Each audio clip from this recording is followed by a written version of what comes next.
నమస్తే, నేను జర్నలిస్ట్ శ్రీనివాస్. ఈరోజు న్యూస్ ఛానల్స్లో దిశ పేపర్లో వచ్చిన వార్తలు చూద్దాం. గ్రూప్ 1 రద్దు కుదరదని సుప్రీంకోర్టు చెప్పిందట. పరీక్షల నిర్వహణలో కోర్టుల జోక్యం అనవసరం, న్యాయస్థానాల జోక్యంతో నియామకాల్లో తీవ్ర జాప్యం జరిగింది అని స్పష్టం చేసిన సుప్రీంకోర్టు పిటిషన్ తిరస్కరణ. గ్రూప్ 1 రద్దు చేయాలని చెప్పి హైకోర్టులో ఫైట్ చేశారు గ్రూప్ 1 అభ్యర్థులు.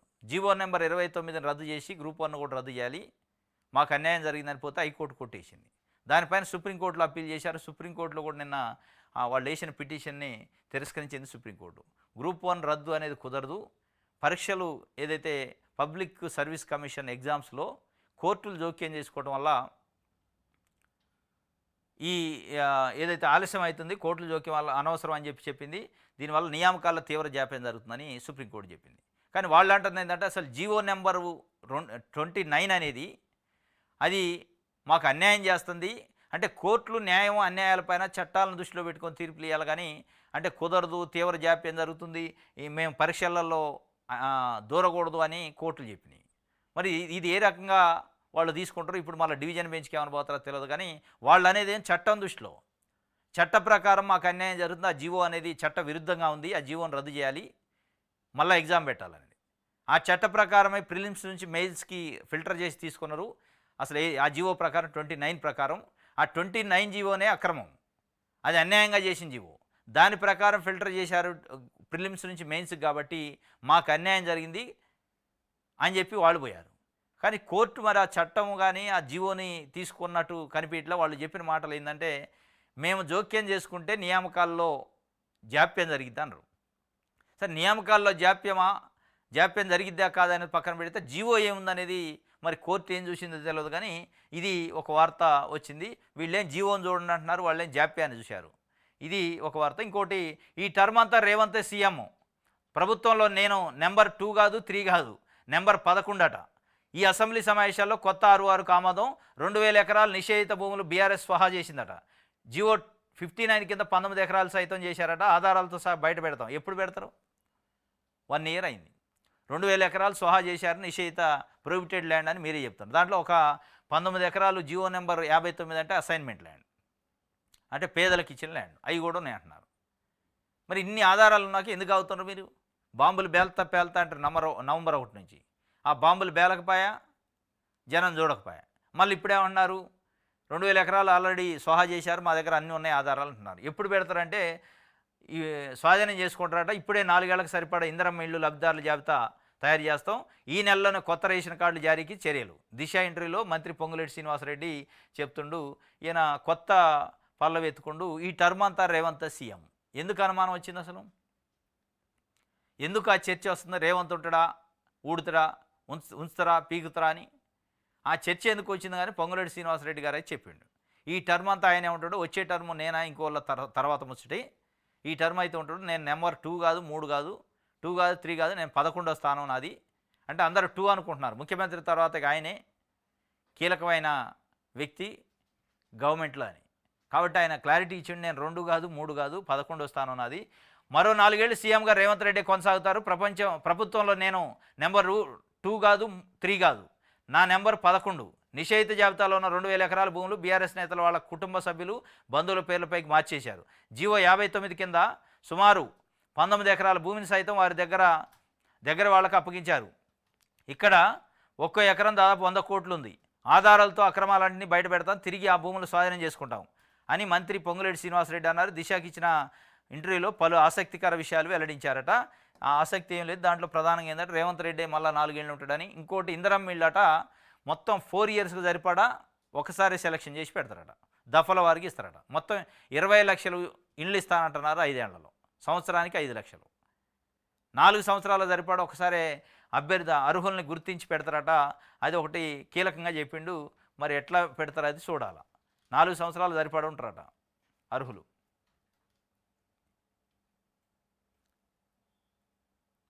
బాంబులు పేలుస్తామన్నారు, ఎంతవరకు వచ్చాయి? తాము అధికారంలోకి వచ్చి సంవత్సరం అవుతున్నా, ఎన్నికల కోడ్, ప్రభుత్వం కొత్త కావడం, అధికారులు సర్దుబాటు, ఇవన్నీ సెట్ చేసుకునేసరికి సగం టైం అయింది.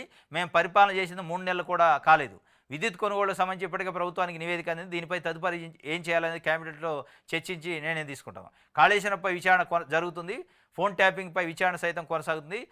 ఈ కార్ రేసు కేసు ఇలా ఒక్కొక్కటిపై విచారణ చేస్తున్నాం. ఇవన్నీ బాంబులే కదా, కొత్త రేషన్ కార్డులు కూడా ఇస్తాం, ఇవన్నీ బాంబులట. మరి పేలట్లేదుగా బాంబులే, కానీ ఒకటి కూడా పేలినట్లేదు అనేది ఆయన అడిగేది. కానీ దానికి డైరెక్ట్గా సమాధానం చెప్పలే. రైట్, ఇది ఒక వార్త.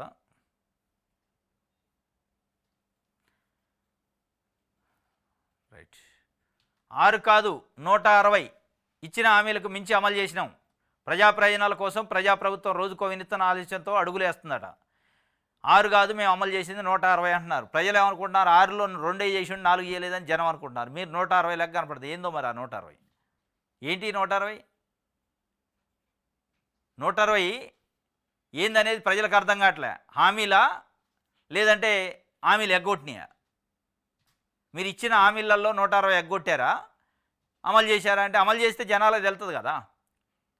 6 హామీలు కాదు 160 అంటుండు. అసలు మీరు ఇచ్చిన 6 హామీల్లో రైతు భరోసా ఇంతవరకు అడ్రస్ లేదు. మహిళలకు ఇస్తున్న 2500 ఇంతవరకు అడ్రస్ లేదు. 2 లక్షల ఉద్యోగాలు 1 సంవత్సరం లోపాన అడ్రస్ లేదు. ఇవన్నీ ఏండే bye.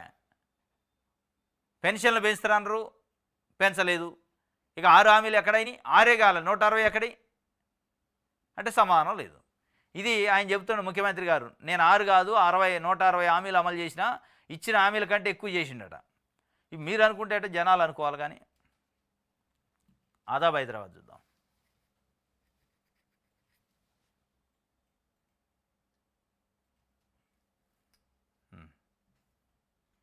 Right,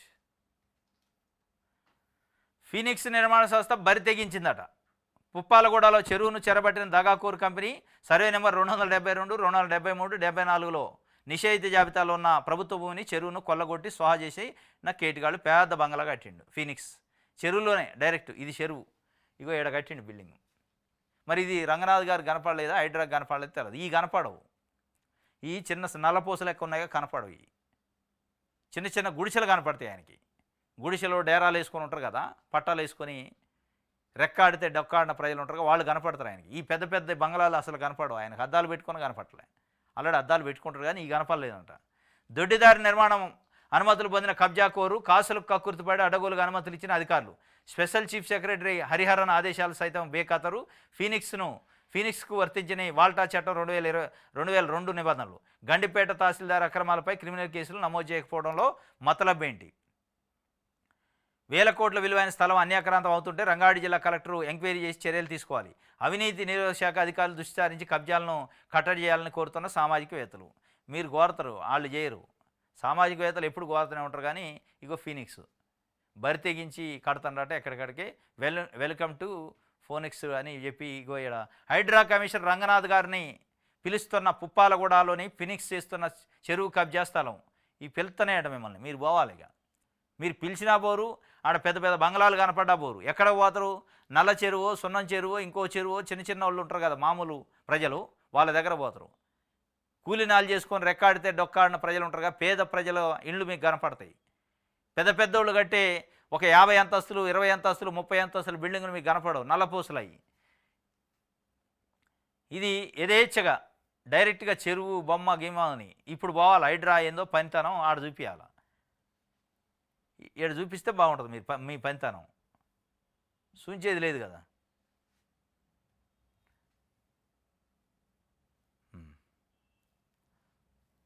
right, tear gas, rubber bullet, రైతులపై ఉక్కుపాదం. శంభు సరిహద్దుల్లో ముళ్ల కంచెలతో అడ్డగింత. అన్నదాతలను నియంత్రించడానికి హర్యానా కాకీల వీరంగం. యూపీలో మళ్లీ 200 మంది రైతుల అరెస్టు. బీజేపీ పాలిత రాష్ట్రాల అణిచివేతపై రైతుల ఆగ్రహం. టియర్ గ్యాసు, రబ్బర్ బుల్లెట్, రైతులపై ఉక్కుపాదం. రైతు సమస్యలపైన ఇప్పటికే 3వసారి ఇది. ఢిల్లీ సరిహద్దులకు రావడం, పంజాబ్, హర్యానా రైతులు ప్రభుత్వం పట్టించుకోపోవటం, మోడీ గారు అయితే అసలు నోరెదరరు. ఇక విరక్తి వచ్చి రాజ్యసభ చైర్మన్ ఉపరాష్ట్రపతి మొన్న నోరు తెరిచి ఆయన చైర్ నుంచి లేచి ఏం చేస్తుందో ప్రభుత్వం రైతుల గురించి మాట్లాడరా, పట్టించుకోరా? రైతే కదా ఈ దేశానికి అన్నం పెట్టేది, వాళ్ళ సమస్యలు మీ కళ్ళకు కనపట్టలేదా అని ప్రభుత్వాన్ని నిలదీసిండు. రాజ్యసభ చైర్మన్ చైర్గా ఆయన నిలబడి మాట్లాడిండు రాజ్యసభలో. అంటే సభ్యులు అడిగేదానికి నాయకత్వం వహించాల్సిన చైర్మనే అడగాల్సిన పరిస్థితి వచ్చింది ప్రభుత్వాన్ని. ఇప్పటికైనా ప్రభుత్వానికి కనువింపు కావాలి, గుణపాఠం తెచ్చుకోవాలి, బుద్ధి తెచ్చుకోవాలి, సిగ్గు తెచ్చుకొని వాళ్ళ సమస్యలపైన మాట్లాడకుండా టియర్ గ్యాసులట, వాటర్ క్యాన్లట. దేనికి వాటర్ క్యాన్లు, టియర్ గ్యాసులు? ఈ దేశంలో 75% మంది రైతాంగం ఉన్నారు. వ్యవసాయం పైన ఆధారపడ్డ కుటుంబాలు ఉన్నాయి. ఈ దేశానికి అన్నం పెట్టేది వాళ్ళు. వాళ్ళ సమస్య కంటే ఇంకా ముఖ్యమైన సమస్యలు మీకు ఏముంటాయి చర్చించకుండా ఉండటానికి? మాట్లాడితే అదాని, మాట్లాడితే మోడీ, ఈ విషయాలపై నోరు తెరవడు. పార్లమెంట్ సమయంతో వృధా చేస్తారు. రైతుల గురించి మాట్లాడేటోడు లేడు. మళ్ళీ ఇదే బీజేపీ పార్టీ వాళ్ళు ప్రతిపక్షంలో ఉన్న రాష్ట్రాల్లో ధర్నాలు చేస్తారు, రైతు దీక్షలు అని చెప్పి. దేనికి రైతు దీక్షలు? ఏడు చేస్తుంది ఏంది? టీయర్ గ్యాసులు, వాటర్ క్యాన్లు పెట్టి రైతులను ఇబ్బంది పెట్టి 700 మంది చనిపోయారు ఇప్పటికే రైతులు గతంలో చేసిన ఉద్యమాల్లో. వాళ్ళతో మాట్లాడే సాహసం చేయదు బీజేపీ ప్రభుత్వం. ఇక్కడికి వచ్చి మీరు రైతు దీక్షలు అని చేస్తారు. ఏ రకంగా ఇది న్యాయం?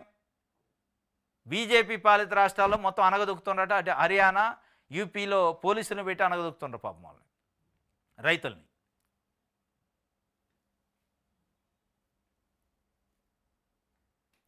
తెలంగాణ తల్లి ఇలా ఉంటుందట. 9న ఆవిష్కరణ జరుపునన్న సీఎం రేవంత్.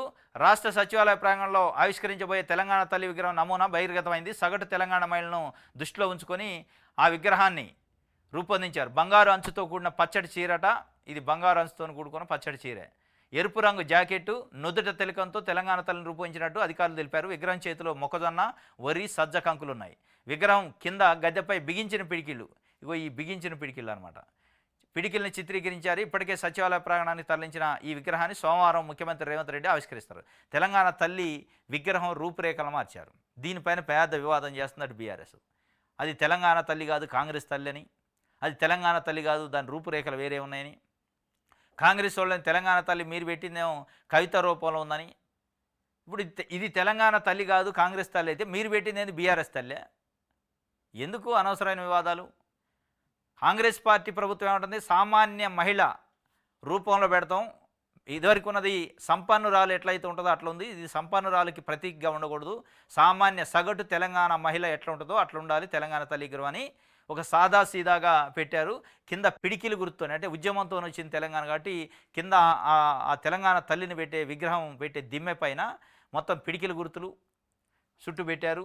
చేతిలో మొక్కజొన్న, సజ్జ, వరి కంకులు, అటు ఇంకో చెయ్యి అభయస్తం లెక్క, కుడి చెయ్యి అభయస్తం తెలంగాణకి అని చెప్పి ఆమె చూపిస్తున్నట్టు. ఇది బంగారు అంచులో ఉన్న ఒక పచ్చ చీర, పచ్చ అంటే పచ్చదనానికి ప్రతీక అనమాట. ఇట్లా పెట్టారు. పెద్ద పెద్ద హంగు ఆర్భాటాలు లేకుండా ఇది పెట్టినామని వాళ్ళు అంటున్నారు. వీళ్ళు ఏమంటారు? లేదు లేదు అది కాంగ్రెస్ తల్లి అంటారు. కాంగ్రెస్ తల్లి అయితే మీరు పెట్టింది బీఆర్ఎస్ తల్లి అయితే. ఇది దీనిపైన కూడా అనవసరమైన రాద్ధాంతం పెట్టుకుంటున్నారు. ఇది తెలంగాణ తల్లి విగ్రహం. సోమవారం ఓపెనింగ్ ఉంది దీనికి సంబంధించి, 9వ తారీఖు.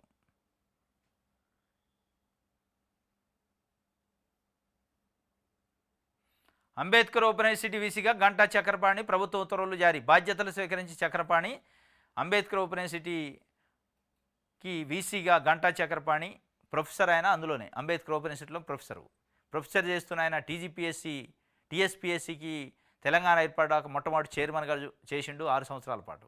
దాని తర్వాత మళ్ళీ ప్రొఫెసర్గా జాయిన్ అయ్యండి. ఇప్పుడు ఆయనకు వీసీ ఇచ్చారు. 3 సంవత్సరాల పాటు ఆ పదవిలో ఉంటాడు. మొత్తానికైతే ఆయన బీఆర్ఎస్ పార్టీలో ఉన్నప్పుడు ప్రభుత్వం నుంచి ప్రయారిటీ ఉండి ఏదో ఒక పదవి వచ్చింది. ఇప్పుడు కాంగ్రెస్ వచ్చాక కూడా మంచి పోస్టే వచ్చింది. అంటే రెండు వైపులు పదనుంది. అంటే ఇద్దరితోని ప్యారలల్గా మెయింటైన్ చేస్తున్నట్టుంది. ఎందుకంటే బీఆర్ఎస్లో పదవులు పొందిన వాళ్ళకి చాలామంది కాంగ్రెస్ పార్టీలో రాలే, కాంగ్రెస్ పార్టీ అధికారంలోకి వచ్చాక. కానీ ఈయనకు వచ్చింది, గంటా చక్రపాణికి.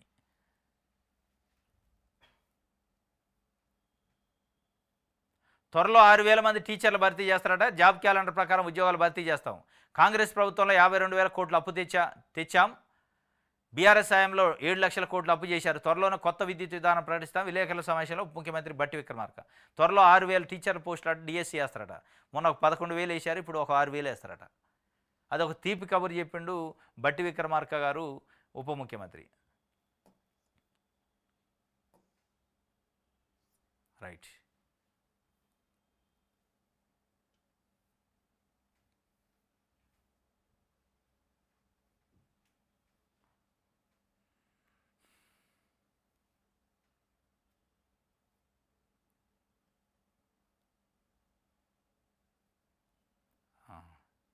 ఇది ఆంధ్రప్రభకు సంబంధించి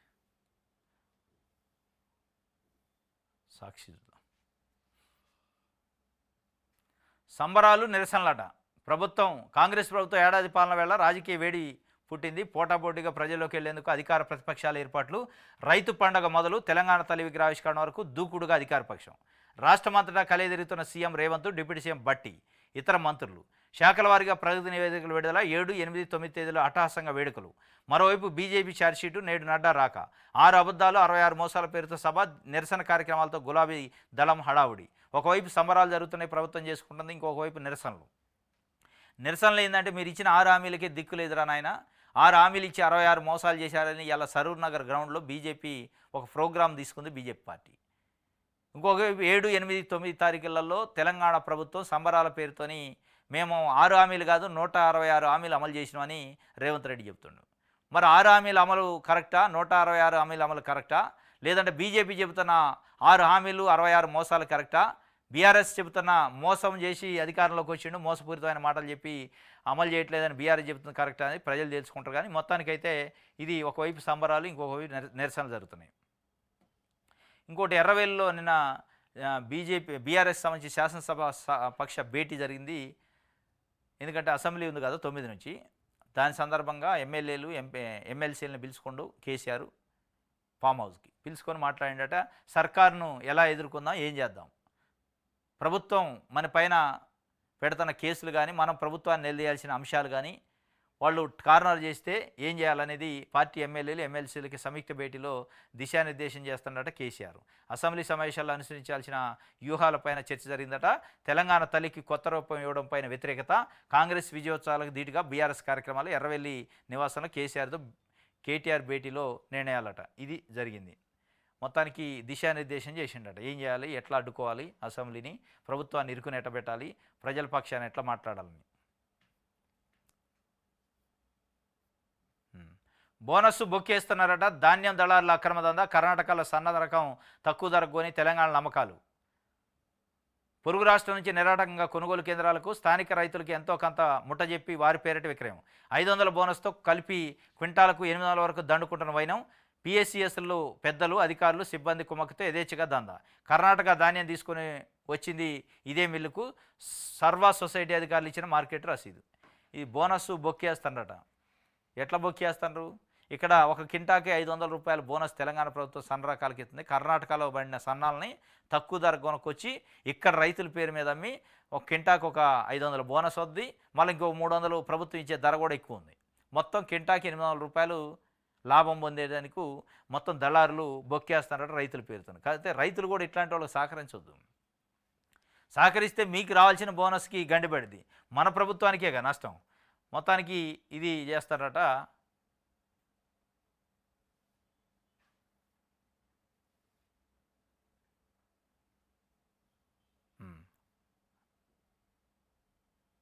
ఇది సర్కార్ని ఎలా ఎదుర్కొందాం అనేది ఆయన నిన్న ఎమ్మెల్యేలతో మాట్లాడిన ఒక వార్త ఇచ్చారు. రైట్, ఇది సాక్షికి సంబంధించి. వెలుగు పేపర్ చూద్దాం.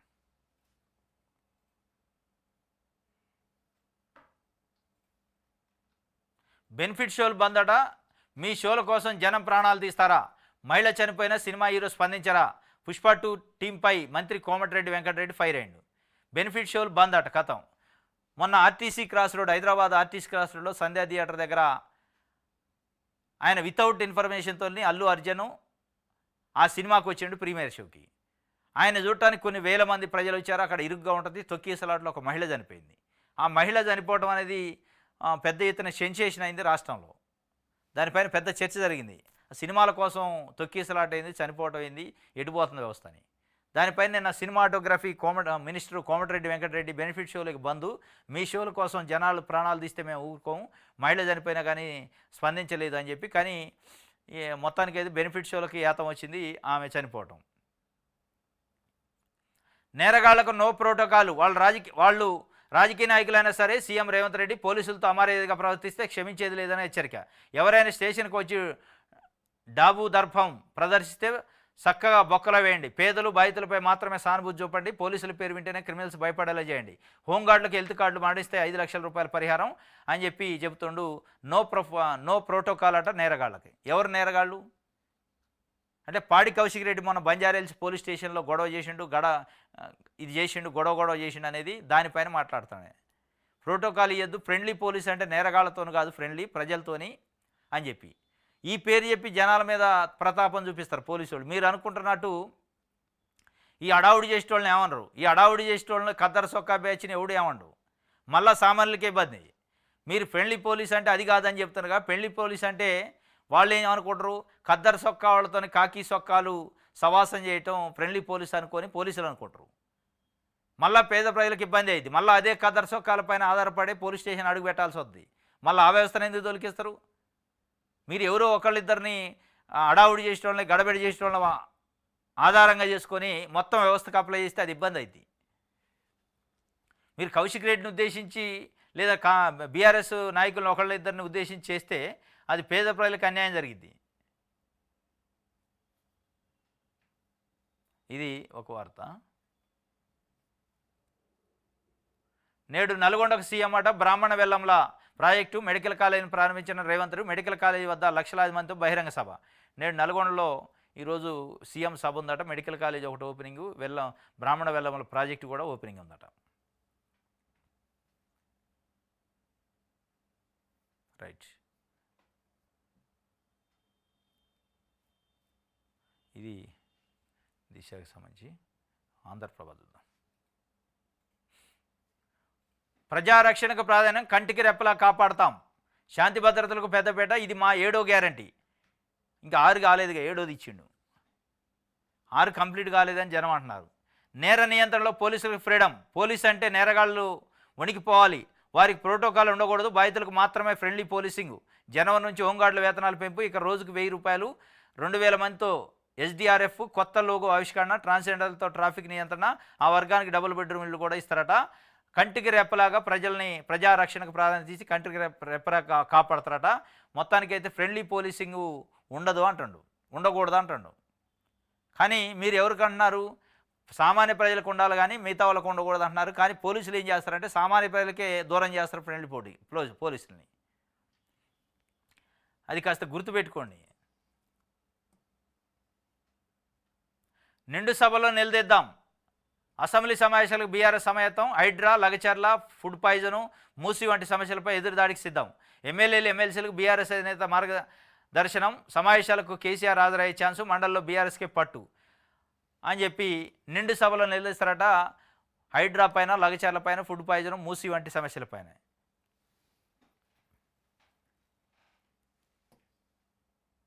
రేవతి కుటుంబానికి 25 లక్షల నష్టపరిహారం. హీరో అల్లు అర్జున్ ప్రకటన. తొక్కిసలాటగడంతో షాక్ గురయ్యా, ఆమె కుటుంబాన్ని అన్ని విధాలు ఆదుకుంటా, త్వరలోనే కుటుంబ సభ్యులను కలుస్తా అని చెప్పి Allu Arjun Pushpa 2 cinema premiere show సందర్భంగా హైదరాబాద్ ఆర్టీసీ క్రాస్ రోడ్లో ఉన్న సంధ్యా థియేటర్లో ఆయన అన్వాంటెడ్గా, అంటే వితౌట్ ఇన్ఫర్మేషన్ వచ్చిండు. పోలీసులకి ఇన్ఫర్మేషన్ ఇవ్వలే. పోలీసులు దానికి తగ్గ ఏర్పాటు చేయకపోవడం వల్ల తొక్కిసలాటలో ఒక మహిళ చనిపోయింది. దానిపైన పెద్ద ఎత్తున నిన్న మొన్న మీడియాలో ప్రచారం జరిగింది, పెద్ద ఎత్తున చర్చ జరిగింది. దాన్ని దృష్టిలో పెట్టుకొని ప్రభుత్వం ఇక ప్రీమియర్ షోలు అనేది తెలంగాణలో ఉండవు, రద్దు చేస్తున్నాం. సినిమాటోగ్రఫీ మీద కోమటిరెడ్డి వెంకటరెడ్డి ఇగో పైన ఇచ్చిండు, ప్రీమియర్ షోలకు బెనిఫిట్ షోలకు బంద్ అని. అంటే మీకోసం ప్రజల ప్రాణాలు గాల్లో కలవాలా, మీ షోలు వద్దు గీళ్ళు వద్దు అని చెప్పి ఆయన బంద్ చేసిండు. అది బంద్ చేస్తుంటే నేను 25 లక్షల నష్టపరిహారం రేవతి కుటుంబానికి, ఎవరైతే చనిపోయారో ఆ కుటుంబానికి ప్రకటించి, ఆ కుటుంబాన్ని నేను కంటికి రెప్పలా కాపాడతా అని చెప్పి ఒక హామీ ఇచ్చిండు. ఆ కుటుంబ సభ్యులను కూడా తొందరలోనే కలుస్తారట. ఇది ఒక వార్త ఆంధ్రప్రభకు సంబంధించి. నమస్తే తెలంగాణ చూద్దాం. రాజన్న కోడెలాట కోతకు పోతున్నాయట. దేవాదాయ మంత్రి జిల్లాలో వెలుగులోకి వచ్చింది. 49 విక్రయించిన నిర్ధారణ, పోలీసులకు కేసు నమోదు. వేములవాడలో పరిమితికి మించిన కోడెల సంఖ్య, సంరక్షణ కోసం రైతుకు 2 ఇవ్వాల నిబంధన. మంత్రి అనుచరుడికి ఏకంగా 60 కోడెలు అప్పగింత, స్వయంగా సిఫార్సు చేస్తూ మంత్రి సురేఖ లేఖ. కోడెలను అమ్ముకుంటున్నట్టు అనుచరుడిపై ఫిర్యాదులు. గీసుకొండ పోలీస్ స్టేషన్లో రాంబాబుపై కేసు. నీళ్లు నమిలిన ఈవో, ఘటనపై అస్పష్ట వివరణ. ఇది రాజన్న కోడెలు కోతకు పోతున్నాయట. దేవాదాయ శాఖ మంత్రి జిల్లాలనే 49 విక్రయించినట్టు నిర్ధారణ అయిందట. పోలీసులు కేసు కూడా నమోదు చేశారట. ఇది ఒక కొత్త దందా. మళ్ళీ దీనిపైన ఇప్పుడు బీజేపీ లేస్తుంది. ఇక బీజేపీ లేచి అట్ట చేస్తారంటది. రాడు అమ్మారా లేదా, అమ్మితే దానికి ఏదో చర్యలు అనరు. ఇక దాన్ని మతానికి తీస్తారు. మతం యాంగిల్లో తీసుకొచ్చి ఏదో చేయబోతారు. తెలంగాణ తల్లే కాంగ్రెస్ తల్లే, రూపు మార్చడమా రూపం మారడమా, మూర్తి భవించిన ఉద్యమ స్ఫూర్తి తెలంగాణ తల్లి. 2006లోనే రూపునిచ్చిన ఊరూరా విగ్రహాలు, 18 ఏళ్ల తర్వాత కాంగ్రెస్ సర్కార్ మార్పులు, దేవతా రూపం మార్పుపై కవి గాయకుల ఆగ్రహం, బతుకమ్మ కిరీటం తొలగింపుపై అభ్యంతరాలు, హస్తం ముద్రతో ఏర్పాటుపై అనుమానాలేనని, ఇది తెలంగాణ తల్లే కాంగ్రెస్ తల్లే అని బీఆర్ఎస్ పార్టీ అంటుంది. ఏ విగ్రహం ఏర్పాటు చేస్తారని అంటుంది. అంటే ఇటు చెయ్యి పెడితే కాంగ్రెస్ గుర్తట. అంటే చెయ్యి చాలామంది పెడతారు. ఇప్పుడు కేసీఆర్ కూడా ఎలక్షన్లో పోయి ఇట్లా చెయ్యి చూపుతాడు, అంటే కాంగ్రెస్ గుర్తు చూపించినట. ఎవడైనా చూపుతారు, ఏ పొలిటికల్ పార్టీ నాయకుడైనా ఇట్లా చూపిస్తారు, ఏ విగ్రహాలకైనా ఇట్లా ఉంటుంది. అంటే చెయ్యి పెడితే హస్తం గుర్తానట. అంటే తెలంగాణ తల్లే కాంగ్రెస్కి తల్లే అంటున్నారు. మరి మీరు ఏర్పాటు చేసింది తెలంగాణ తల్లే బీఆర్ఎస్ తల్లే అని జనాలు అడుగుతున్నారు. ఏదో ఒక తల్లి ఏర్పాటు చేశారు. ఒక సామాన్య సగటు తెలంగాణ మహిళ రూపంలో ఉండేటట్టు ఏర్పాటు చేసినారు ప్రభుత్వం అంటుంది. ఇక దాన్ని పెద్ద రాద్ధాంతం చేసి ప్రజల సమస్యలే లేనట్టు ఎందుకు గొడవలు?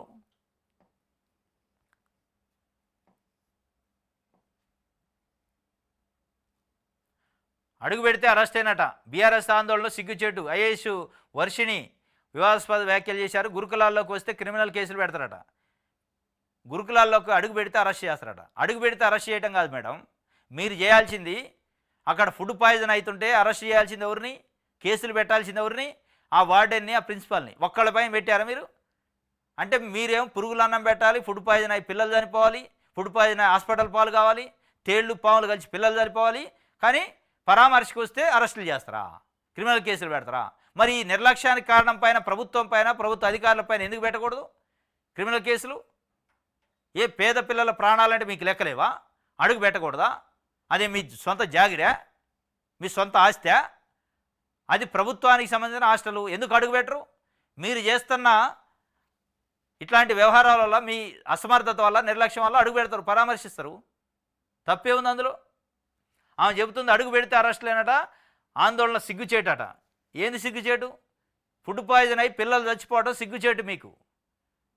మీరు సిగ్గుపడాలి. ఇవాళ ప్రభుత్వ యంత్రాంగం, ఇంతమంది పిల్లలు హాస్పిటల్ పాలవుతున్నారు, ఇంతమంది పిల్లలు చనిపోతున్నారు, పాములు తేళ్లు గరిసి ఫుడ్ పాయిజన్ అయ్యి, దానికి మీరు సిగ్గుపడాలా? ఉద్యమాలు సిగ్గుచేటు కాదు. వాళ్ళు చేస్తారు. ఇంకో వాళ్ళు బీఆర్ఎస్ చేసే ఉద్యమాలపైన మీకు ఏం కోణం ఉందో తెలియదు, వాళ్ళు రాజకీయం చేయొచ్చు, కానీ పేద ప్రజల కోణంలో మనం ఆలోచించాలి. ప్రభుత్వం చనిపోయే పిల్లల్ని దృష్టిలో పెట్టుకోవాలి, కానీ వాళ్ళు చేసే ఉద్యమాలు మీకెందుకు? మీరు ఉద్యమం చేసే ఛాన్స్ ఇవ్వద్దు, అవకాశం ఇవ్వద్దు, చనిపోయేటట్టు ఆ వాతావరణం క్రియేట్ చేయొద్దు. చేసి వాళ్ళు ఉద్యమం చేసేటట్టు వాళ్ళకి ఛాన్స్ ఇచ్చి ఉద్యమం చేస్తే లోపటేస్తాం అంటే చనిపోకుండా చేయండి ఫస్ట్. డ్రగ్స్ సైబర్ నేరాల విచారణకు ఫాస్ట్ ట్రాక్ కోర్టులు పెడతారట. 6 నెలల్లోనే నిందితులకు శిక్ష పడేలా ఏర్పాట్లు. విద్యా సంస్థల్లో డ్రగ్స్ దొరికితే యాజమాన్యందే బాధ్యత. పీఈటీలు లాగా డ్రగ్స్ గుర్తించే వారిని నియమించాలి. రాణాలో డాబు దర్పం ప్రదర్శిస్తే లోపలేయండి. ఫ్రెండ్లీ పోలీసింగ్ బాధితులకే, నేరగాళ్ళకు కాదు. హోంగార్డుల రోజువారీ వేతనం 1000 పెంపు. ప్రమాదాలు చనిపోతే కుటుంబానికి 5 లక్షలు ఇస్తారట. మొత్తానికి ఫాస్ట్ ట్రాక్ కోర్టులు పెడతారట. డ్రగ్స్ సైబర్ నేరాల పైన పెట్టి తొందరగా తేల్చినట్టు చేస్తారట.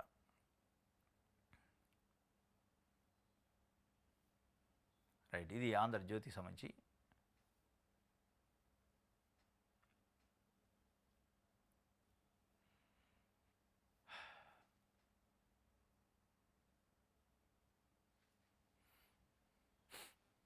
మన తెలంగాణలో